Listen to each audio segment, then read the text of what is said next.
Hi, everybody.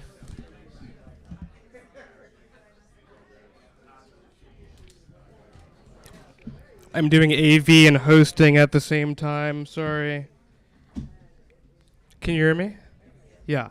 I'm Terrence. I'm the manager of 192 Books, and we are here to celebrate the publication of Peter N. Miller's The Weather on September 9th, 2001, published by MER Books.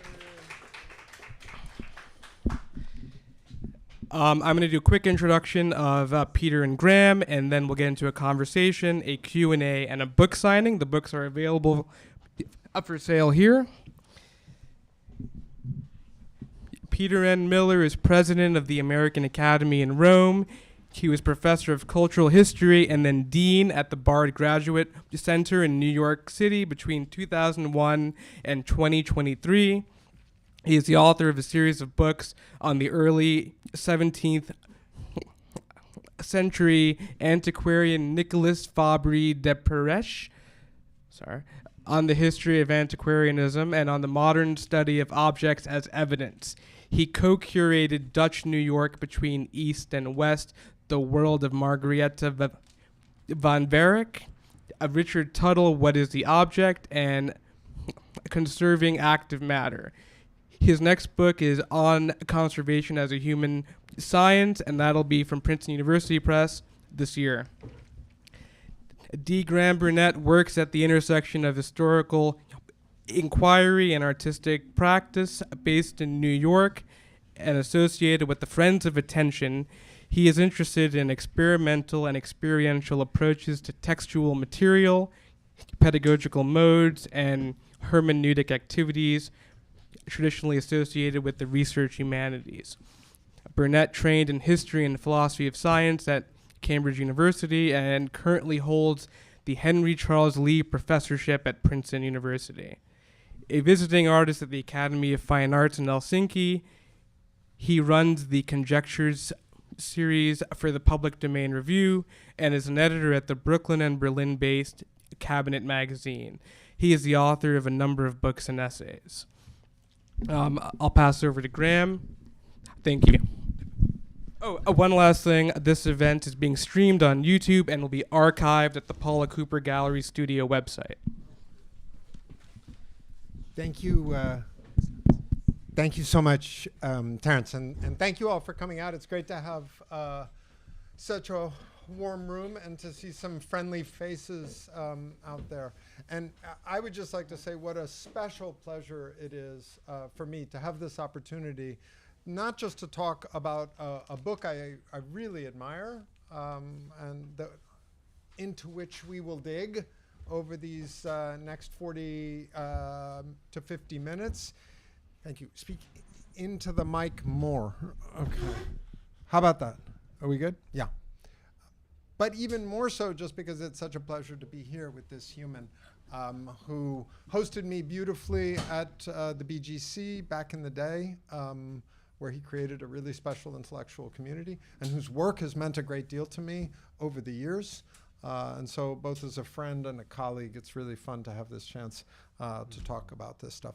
So to get started, I think I would just like to do a mini version of what I did when we first met up just an hour ago and say, tell me a little bit about kind of how we get this at this moment from this person.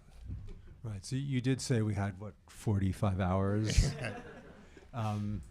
But before I start, I just want to thank Terrence and 192 Books. For me, sitting here, it's not quite deja vu all over again, but I go back to thinking of Books and Company, where I grew up intellectually when I was in college and afterwards. And there are so few places left that resonate with those kinds of values. And so it's fantastic for me that we're here now. But we're not all here. So I want to call out right at the start Luc de Rijk, who is not only the genius who designed this book, but was also the person whose perspicuous questioning actually called it back into life after the project had a long dormancy. So I'm really grateful to him. And I know in Ghent, it's early in the morning. So Luke, if you're watching, thanks for staying up. The other person I want to thank who's not here is my daughter, who went from being a character in the story in the first part of the life of this project to being the person who, at its end, designed the cover, and especially the poster on the inside. And in between, she taught me a lot from work that she had done on her BA thesis about the nuclear landscapes of New Mexico, to think about environment and how environment is a way of bringing together people and ideas and politics. So I want to thank her. And then I guess there are two other people. The first is my mom, and I say in the end of the book, this is the first of my books that she won't be around to read. And the other is Graham's, who lost his mom a couple months ago. So I want to just begin by kind of dedicating all of this to the mothers. The book came into being, as I said, it had this weird gestation, kind of like pictures who have a wind-up that begins and then has a pause in the middle that sometimes is designed to draw the base runners off base so they can be picked off. And intellectually, that was a little bit true for this as well. It began as a kind of very simple approach to maps as representation, even representation of the unconscious. So how do different Europeans represent their nation without or when they don't think about it? But that ended up, as for me, those kinds of projects invariably always do, in a kind of dead end and very quickly as well. And then it kind of just stayed in the back of a drawer. And every so often I would open it up, like the way I guess if you had a large wine cellar full of things that you looked forward to drinking but didn't know when or how. And so I would look at the maps that I had clipped out from these newspapers and then just put them back in the file folder. Until Luke asked those questions, and then it became a different sort of project that actually harnessed a lot of the things that I had been thinking about in between. And so as a historian, I have always taken the rigors and the discipline of working with evidence very seriously, but I have also always been really interested in thinking about how the things we can learn from that kind of rigorous process can actually be then taken to engage with conceptual questions, philosophical issues. So there's always been that kind of multi-level aspect of my work, sometimes more, sometimes less visible. And this book, because I knew it was weird, and because I no longer worried about whether people would think I was weird, I just decided to write something that was intellectually very serious in a kind of very personal but also experimental way, and never thought that I would be sitting in a room full of people who actually cared about what I had written. You know, that allusion to the where the book started and where it ended up, I began tapping my phone to find that incredible Foucault quote about an experience book. So I don't know if some of you may remember that late in his life, Foucault makes a distinction between scholarly works and experience books. And he, in a sense, it's almost a question of late style. It's like you have to have lived a certain amount to make an experience book. And maybe the best way to summarize what you just described as having begun with a project that was going to do history of cartography, a subject dear to my heart because that's what I did my dissertation in, like history of science cartography. So when Peter wrote and said, I've done a book on weather maps, I was like, okay, I'm ready for that. You know, I know what to do with that. But in fact, what you've really done is an experience book, and maybe we can try to unpack what that might mean as we talk. So I imagine very few people in the room have actually had a chance to read the book. So part of what we need to do to get going is to set up a little bit what the book tries to do. And maybe rather than having me sketch that, why don't you take a first pass at sort of letting a room that hasn't probably mostly gotten to hold the book get a sense of what's in this kind of slimness that's so rich. It starts from weather maps, but ends up having enormous ambitions concerning the nature of historical explanation, the nature of historical experience, historical consciousness, and even the nature of historical understanding, what it would mean to position ourselves in as beings in time. Give people a bit of a sense of how you think the book is. So I think I would try and answer that kind of a question briefly by saying that the one discovery, maybe the discovery, the first of the discoveries in the book, for me was that we could think of weather as history, not as the background to history, not as the reason why this or that army experienced this or that thing, but that weather was itself historical. That's to say, there were agents, whether we call them temperature or precipitation or wind or pressure, that did things to other agents that in a process that unfolds over time, which is not so different from the most abstract definition of history. Once I thought about that, then I thought about weather maps not as something that tell you what to wear when you get up in the morning, but that are telling you a story. Then, by looking at lots of newspapers, so there was a research phase where I looked at lots of newspapers. There's interesting questions about which newspapers have weather maps at all. But within that category, what was interesting was that maybe 25% at most had two maps. There would be the sort of the local map, whether local was characterized in terms of city or usually nation. And then there was a second map that was usually much smaller, though it covered a much bigger territory. And that had the lines of fronts and highs and lows. By the way, the whole terminology of weather maps was invented by Norwegian meteorologists just after the First World War and completely adopted the language of the Western Front for the language of weather. So that's just a side factoid.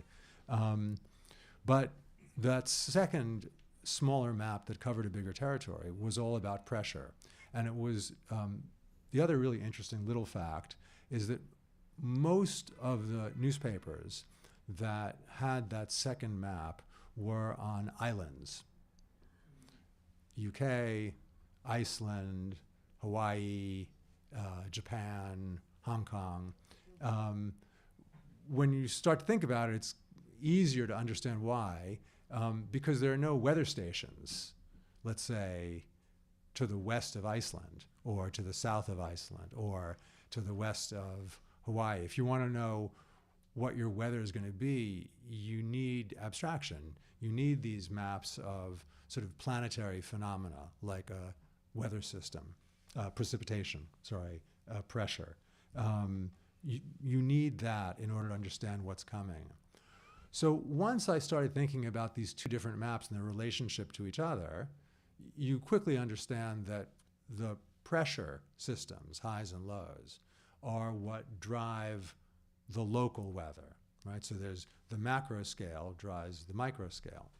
Well, to a historian, that's the main question of history. How do big events or things that affect many people, large-scale phenomena affect individuals. And if you wanted to, you could write the entire history of historiography, let's say since the beginning of academic history, in terms of that question and how different schools and individuals fall out on that. So once I realized that that was the case, then you think about the history of weather maps in newspapers, which is where the whole thing started. But as the great German theorist of how to do history, who I talk about often here, Johann Gustav Droysen, points out, history happens forward but is written backward. And that's true here too. The newspaper weather maps were at the beginning of this, but only at the end did I realize that the value of newspaper weather maps, once you understand that weather is history, and once you understand that the relationship between those two types of maps is narrating the central kind of drama of professional history, then you understand that the newspaper weather map actually presents that drama to more people for a longer period of time than any other historian ever, right? So in effect, the newspaper weather map has been, for all of these years, out there showing people how to think about their life in time without anybody ever realizing it. So just because that reconstruction of what the book is about privileges a certain both historiographical and archival and conceptual line, which is faithful to the book, I want you to feel its experience book qualities by reading the first two paragraphs of the book, okay? Can I do this? Okay. We live our stories. And in these stories, there is always one silent, easy to overlook accompanying character, the weather. Think of any memory. Think of any memory. How often is it also inhabited by one or another of weather's faces? Sunny, cloudy, hot, cold, dry, wet, bright, dark, windy. Sometimes the weather forces itself upon us as the lead, for instance, in the story of surviving a flood or storm or a heat wave. But most of the time, weather is the supporting actor, not calling attention to itself, but always alongside.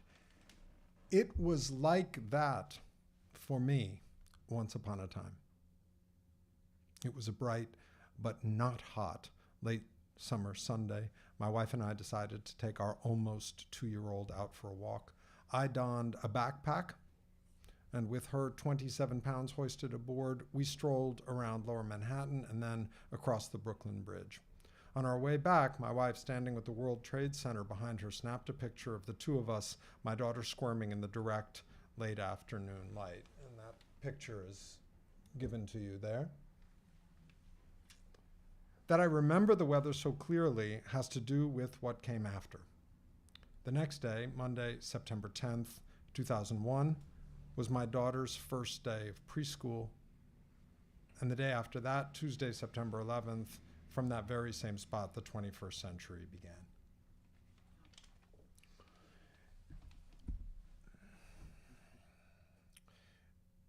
The book is definitely interested in the historiographical problem from which Peter began.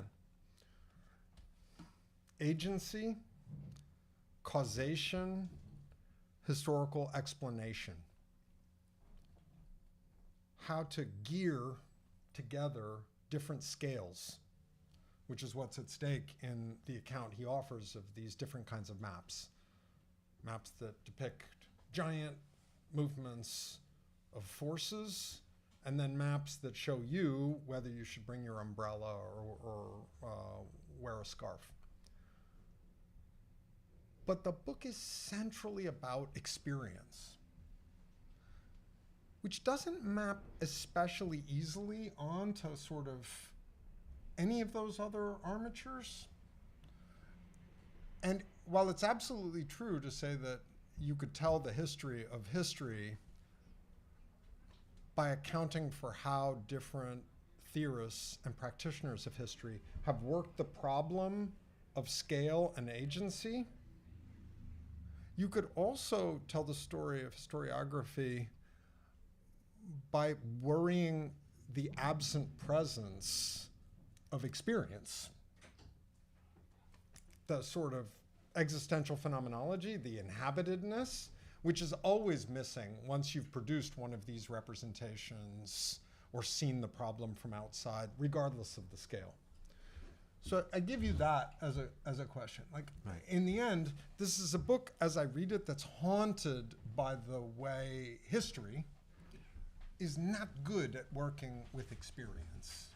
I mean, would you say to I would say, first of all, great question. I would say that I'm going to give you the clever answer first. And I would say that just as in the conceptual approach, which is the abstraction is kind of how I think, it's about gearing the micro to the macro. Let's say, the line of force in this book is about gearing experience to conceptualization. And I think I'm reticent.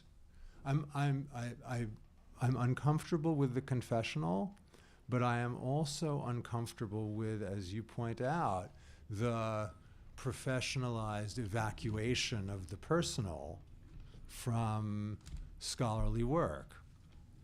And here, I have always in my ear A.B. Warburg's description of himself as a seismograph of souls.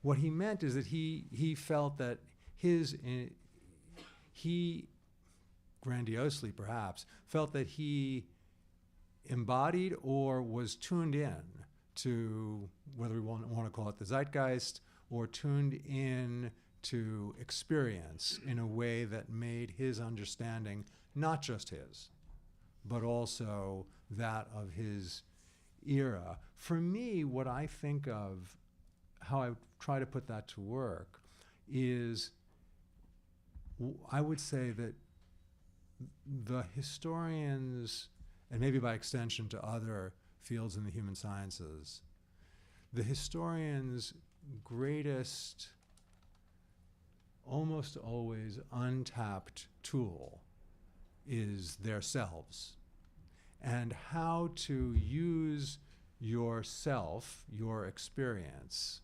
as a tool for understanding, which again is that gearing of these things that are really incompatible, but how to find a way to take your own experience, understand it in such a way that it could then be mobilized as a scholarly instrument alongside of, you know, the archives and the books, etc.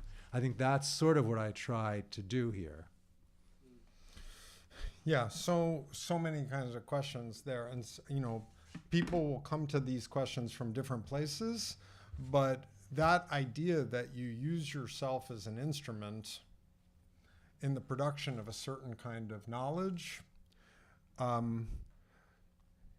it's a very fraught proposition in the human sciences, a phrase Peter also just used, because the dominant projects in the sciences across most of the last 200 years have involved not using yourself as an instrument at all. It's actually using an instrument as an instrument, because instruments aren't subject to the vicissitudes, the idiosyncrasies, the biases, and all the awkward stuff that gets called subjectivity. And so there's all that, which, you know, Peter knows super well. So to say, when I do this kind of human science, I think it's really important to think of using myself as an instrument, is already to say something pretty complicated and to call into question exactly what you mean when you call history a science, because you could also, as lots of people have over time, call it an art, a rhetorical exercise. And this gets quite vexed, a literary project, etc. But let's bracket that for a second and do another moment in the text, just so that you can keep feeling what let's get the book in the room. Is that okay? Yeah. I'm inside it now, and it is a physically nice thing. I'm going to say a word about that in another moment too, so it's nice to hold. In newspaper weather maps, we're asked to make the move. We're being trained, perhaps, to make that move between seeing the world with ourselves at the center and displacing ourselves so as to look at the world from somewhere else. Just as the larger and smaller scale weather maps are geared together in a complicated way, so our ability to switch lenses or perspectives is equally complicated. One may be introduced to it in school via such banal phrases as learn to see the world through someone else's eyes. But it's much easier said than done. A lifetime study might not be enough. We learn this most effectively, wait for it, we learn this most effectively simply by getting older. Looking back on what we believed or thought years ago allows us to see ourselves not just from a distance, but as participants in a wider historical phenomenon, something we could not have perceived in the unfolding of our youth. Even that Sunday walk over the Brooklyn Bridge feels different now. Looking at the photograph today, this gives me goosebumps. Looking at the photograph today, I can feel what it was like to be at the center of one story and simultaneously just an infinitesimally tiny part of a much bigger event that was slowly unfolding, unbeknownst to me or anyone else at that very moment. So I have things to say about that, but why don't we hear what you have to say about that?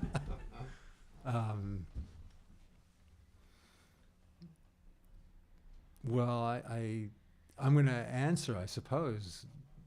The question is really trailing from the question about experience. And I think that's right. I think it is a difficult thing, as you point out, to bring yourself in as a tool for understanding.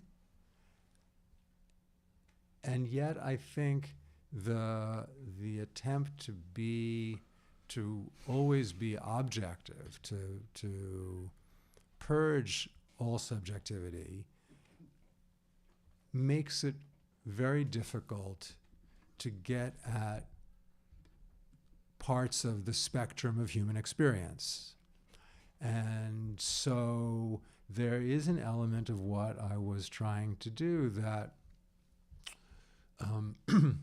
that blurs some of the differences between a scholar and an essayist, or a scholar and an artist. There are each of these, let's call them stances vis-a-vis experience, offers certain kinds of opportunities and excludes others. And so what I was trying to play at here was trying to harness as much as I could from these different approaches for the purpose of understanding. And I'll have to say, I felt liberated enough to do this because I had written a lot of books with footnotes before, and because and this is also part of the experience that Graham's referring to, and because I didn't really care what people would think of me for writing this. And that's because, in a way, I had, in my work on Peiresc and the history of antiquarianism, I worked for over 25 years on a way of thinking about the past that was not only made obsolete by the development of modern historical practice, but was made obsolete so comprehensively as to become invisible. And I think, aside from what I learned from doing those projects, I also became very comfortable with spending time in in an unrecognizable intellectual landscape. And so in a way, this is not so dissimilar from the work I did on Peresque, which by the end of it, in the last book I wrote about him, was also a very experimental form that did not try to fit in with the ways books on obscure 17th century scholars are written. At this moment, I can't resist slightly ribbing both of us, which is to say, why some people feel that they need to write 3 heavily footnoted books with scholarly presses in order to be permitted to have an immediate relationship to the real, as if somehow, like, you know, you shouldn't even attempt that until you've stacked a few tomes on the shelf. That's like a special question. What happened to us? Because there's like a shit ton of people out there who never, like, they just feel like they can go ahead and like be present. So this is the question that Graham said he wasn't going to ask, but I'm so glad he did. I said there was we may get to the question I said I wasn't going to ask, but that's not quite it yet, but fair enough. No, fair enough. Which is only to say there is one way to read this book as the hard-won and distinctive trace of the trajectory to the feeling of historical consciousness, which isn't the same as any amount of achieved scholarship on antiquarianism, any amount of successful explanatory work around the French Revolution. And I don't, if before it seemed like I was being sort of snarky about that, let me make sure that I'm clear. It's really different to arrive at that question of immediacy from having worked these questions of explanation and the like problem of the factical in the way that someone who's done the kind of work that you've done, you know, has. It is different. I want to make sure that that's clear and that I feel that. Does that feel fair? Yeah, I think absolutely. I would say, you know, had you not offered this kind of nuanced answer, I would have said something like, I don't think it's the case that it's a matter of punching a clock, that you punch the clock enough and then you get a freebie. For sure. That's not it. I think it's much more, Marina and I went a few years ago, I think, to a concert in a kind of community garden near us where there was a guy from St. Louis whose parents were members of the St. Louis Orchestra who went to some island in Japan, I'm sorry I don't remember the exact one, to a Zen monastery where he learned how to play a certain kind of drums. And he had to work there for 6 years or something before he was allowed to go and perform. And I think that that's more like what I was thinking about, that a life in discipline, let's call it that, creates dialectically an understanding of freedom that you don't have if you don't have the discipline. So, you know, maybe in an alternate universe, there is somebody who could have, you know, just written this book without having spent, you know, a lot of years in discipline. That's possible. But I actually don't think so. And I guess that's really, you know, I think, and that's, you know, I don't want to speak for any of the artists in the room, though I'd love the conversation afterwards. I think there is something there. It's a little bit what I said before. How do you take, harvest, adapt, you know, the best of different ways of approaching reality for the purpose of maximal understanding?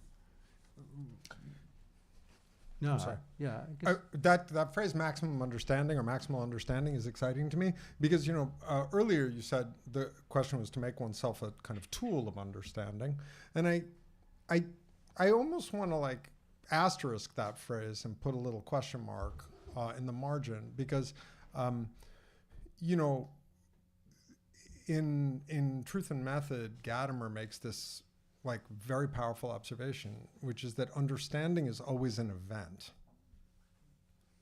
The event character of understanding needs to be emphasized. Knowledge is, you need a funny metaphysics and a funny epistemology to have knowledge be an event. But understanding is an event. It happens to people in time. It doesn't happen anywhere else. Knowledge you can actually sort of stack up in like a database. In fact, it's one of the inflection points of our moment that it's even hard to draw an especially robust distinction at this point between knowledge and data, especially with a dean or a provost. And that's why I think understanding is like actually a key term for anyone who cares about the humanistic tradition. Anybody who cares about why you might sit with a book and read it, or even just watch a movie, frankly. Anybody who doesn't want education itself to be nakedly instrumentalized and made to serve finance capital would do well to like sit with the term understanding because it happens to people. And it happens in specific times and places. So that's a way of saying, I don't really think you can be a tool for understanding exactly. I think one can only understand. And this book is an experience book because it bodies forth understanding. It sort of shows that happening. And how understanding works with knowledge is just the most confusing question of all. And that one I don't have I feel like I know some stuff about understanding.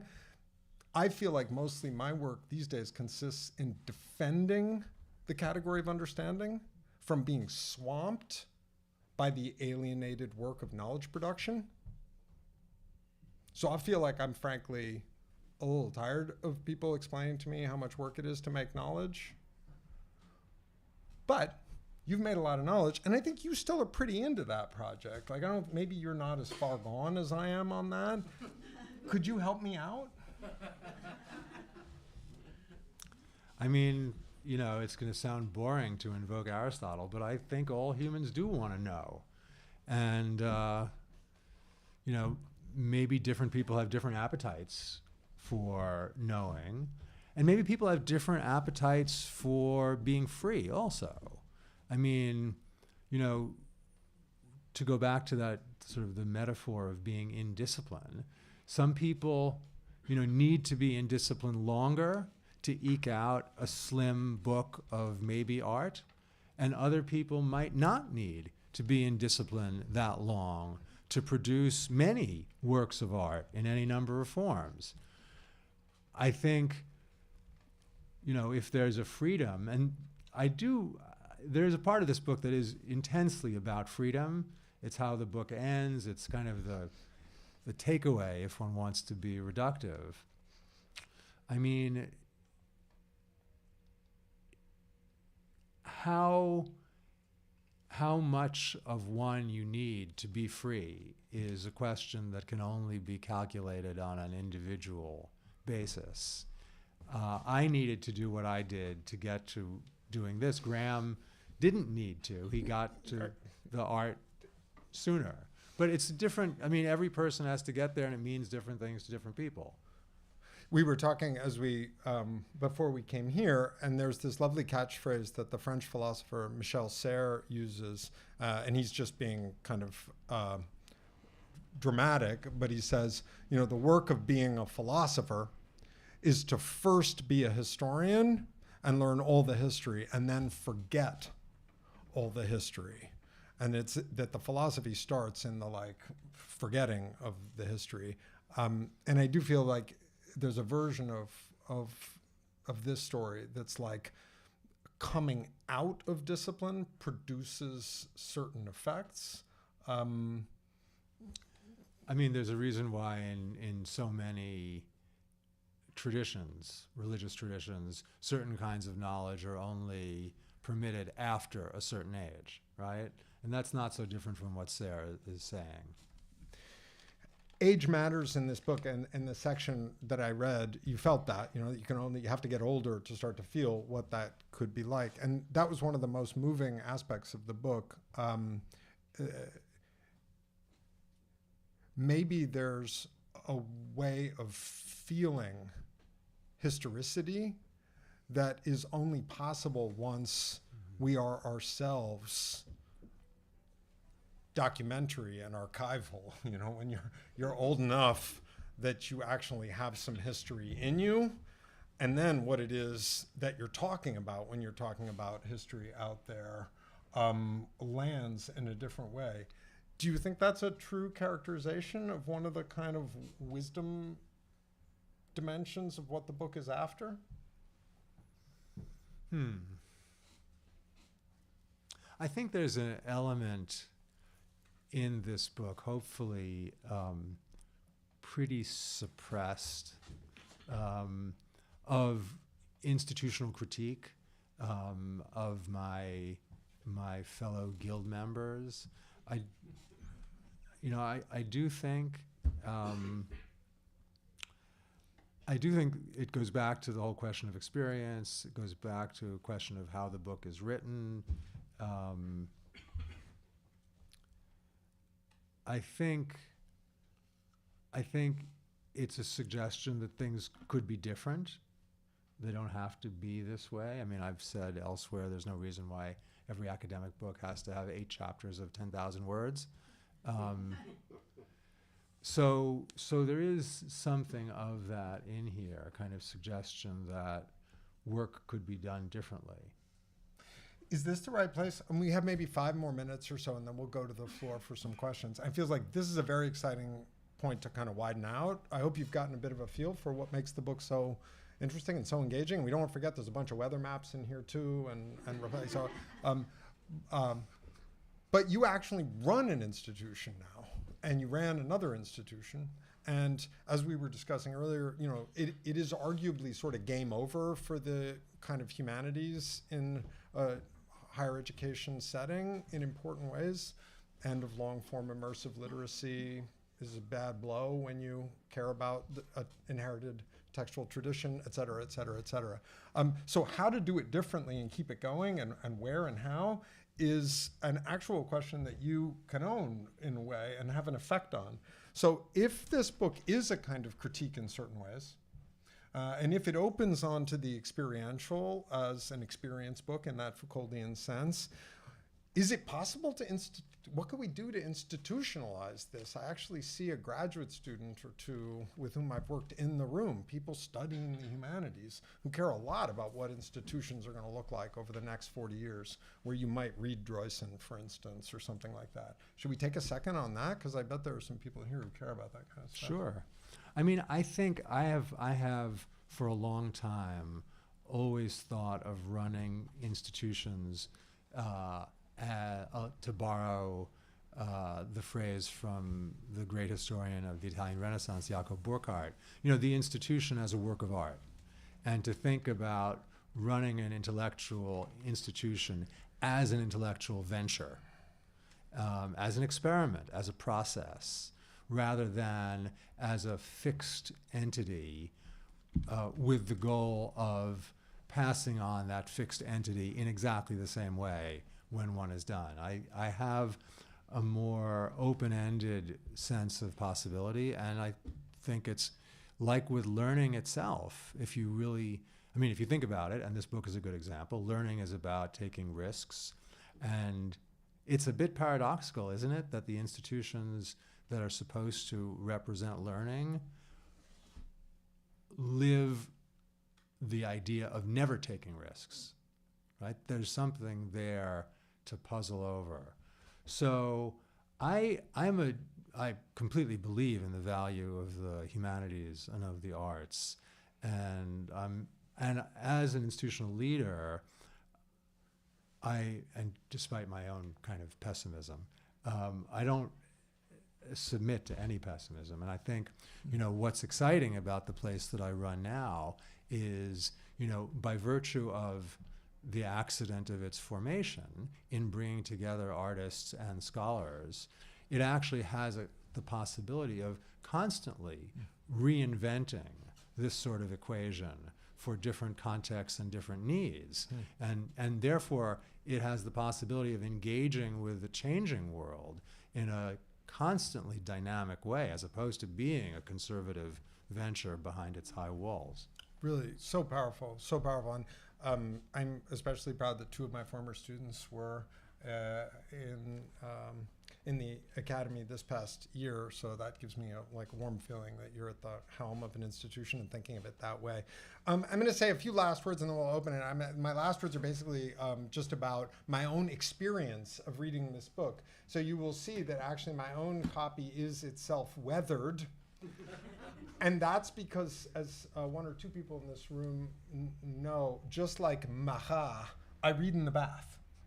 And I read in the bath with a window open directly. So I read this in the winter, in an extremely hot bath, as a wind blew across the bath of hot, steamy air, which boils up all around me, kind of like, and at a certain moment, I confess I slightly lost my focus, did not fall asleep, but just like reaching over probably to get an olive to go with the Negroni I frequently drink in the bath. And at that moment, the book got dunked. And then it had to be dried. So it was a whole kind of like, and for those of you who remember the end of 100 Years of Solitude, which is somewhere on these chapters, right, where you're turning the pages and you're experiencing your own destiny being read, there I was in the bath with the swirl and the immersive book and watching, of all people in the universe, Peter Miller, high humanistic, wissenschaftlich dude of all, sort of going full on kind of experiential on me, and I was tripping. So I strongly recommend that you grab the book, and if you were like me, you'll have an experience like that, and it'd be pretty groovy. So join me in thanking Peter, who's a hero. Thank you, Graham.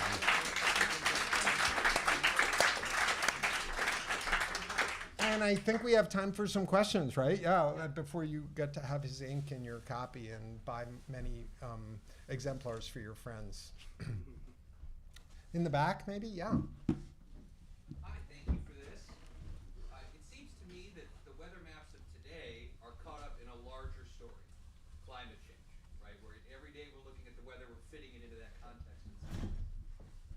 Are there historical parallels for sort of a larger meta storyline that the weather maps were in communication with? Or is that something that's kind of new to our scientific, future-oriented world today? Right. Yeah, that's a lovely question. So I guess, right. So the question is whether weather maps are a new phenomenon or whether there's older ways in which the issues of climate have been presented. I think,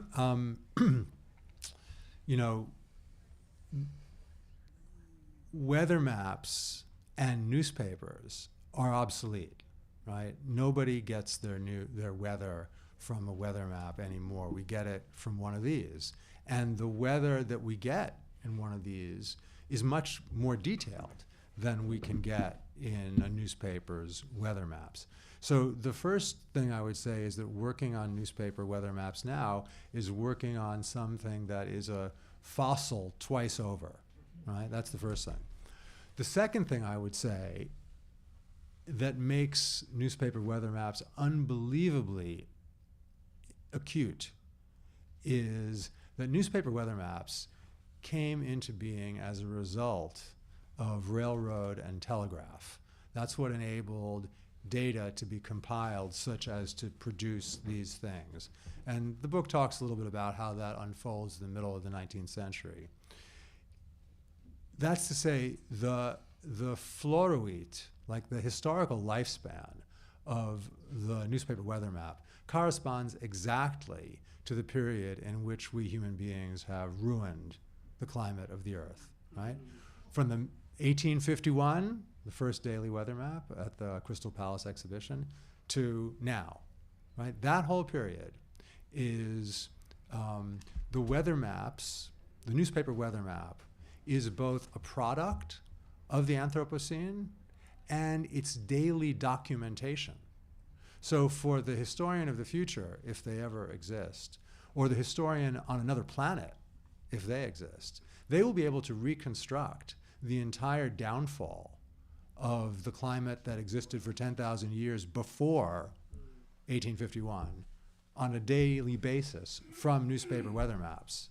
They will go from being not only a fossil twice removed, but the kind of trivia that in their heyday people never thought about intellectually.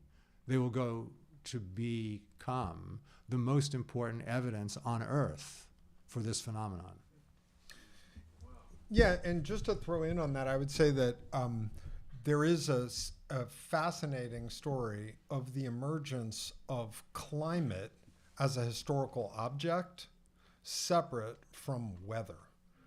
So there are interesting kind of straight history of science books on the history of meteorology, which is these problems of prediction and so forth. Katie Anderson, Predicting the Weather. These are kind of like archival books on the disciplinary project of meteorology and weather prediction. But you'd go a totally different place to historicize climate, meaning these larger scale patterns of weather behaviors. And for that, that's hugely tied up with evolutionary history. Darwin, discovery of fossils, the recognition that in specific geographical regions there were totally different flora and fauna.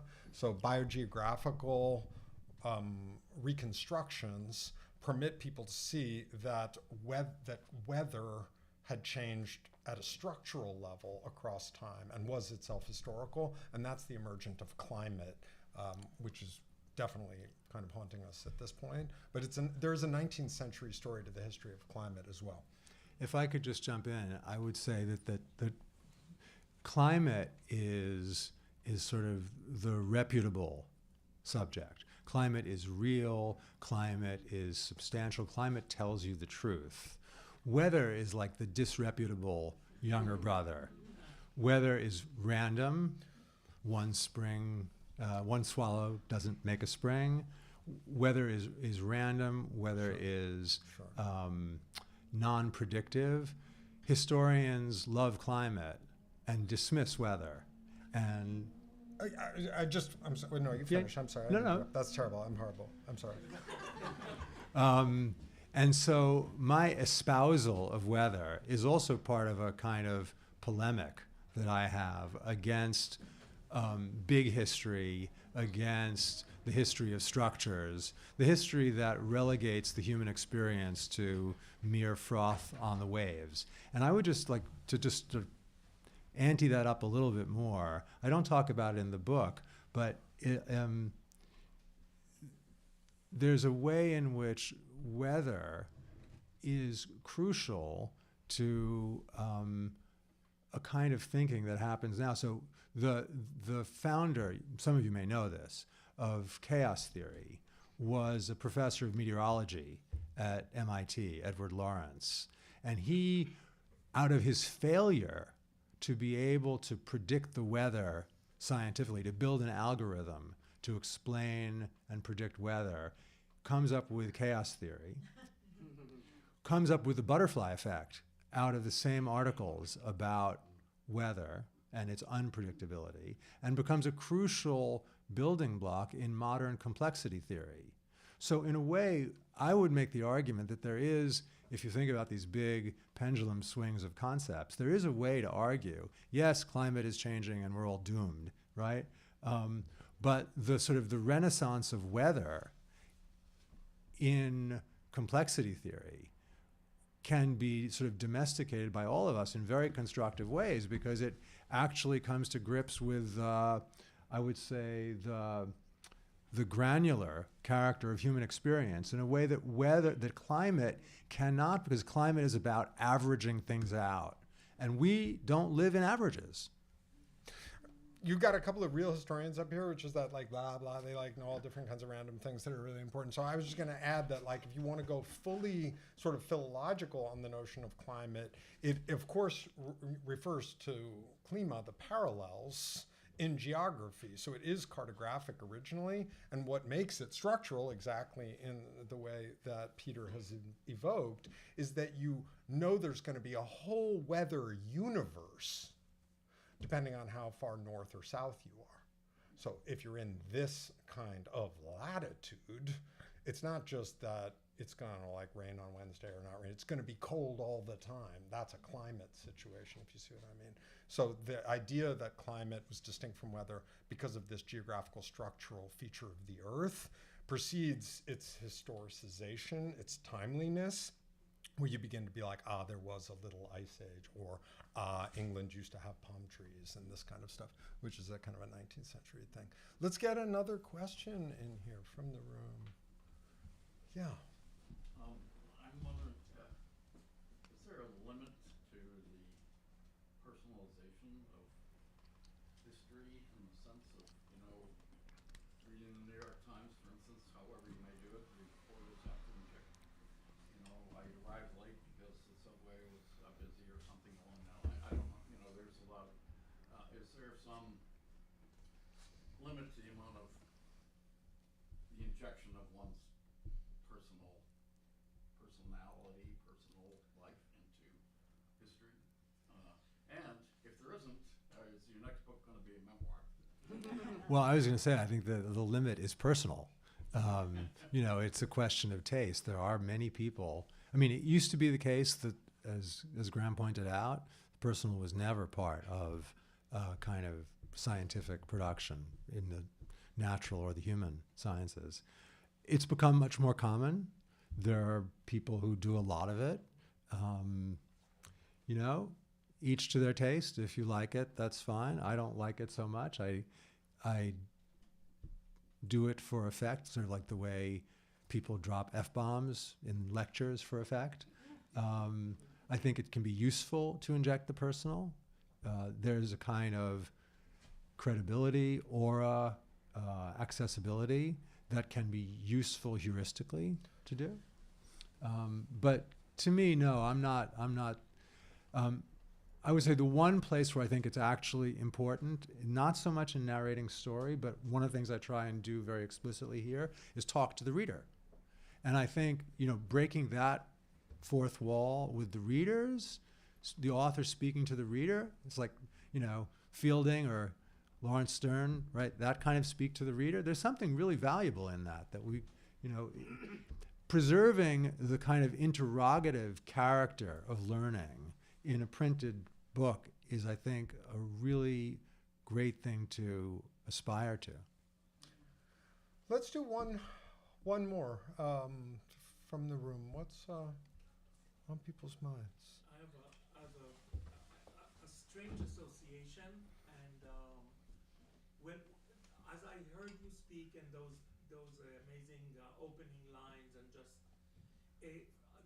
the way that the weather map is portrayed in this started reminding me more and more of those livers of the animals sacrificed by the Greeks, or the sediment of the coffee at the bottom of the cup of a Middle Eastern grandmother, as a form of maybe a almost divination, almost looking into the future. Absolutely. And I was about to say, am I crazy to say that, or? No, the meteorologist has haruspex. I love that.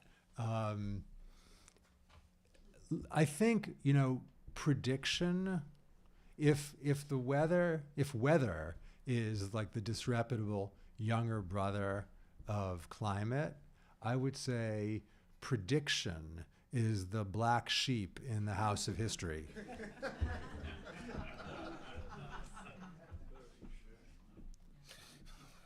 Yes, But the interesting thing, there have been a lot of studies that the Decatur projection maps, geographic maps, all depend on, again, the subjectivity of the person who's drafting it. Weather maps, interestingly enough, even with the issues of predictability, are perhaps the only maps we have. Solar system maps changed over time, but weather maps are weather maps. Mm-hmm. So these are the true facts and the only true maps that exist, one could argue. Yeah, so I don't know.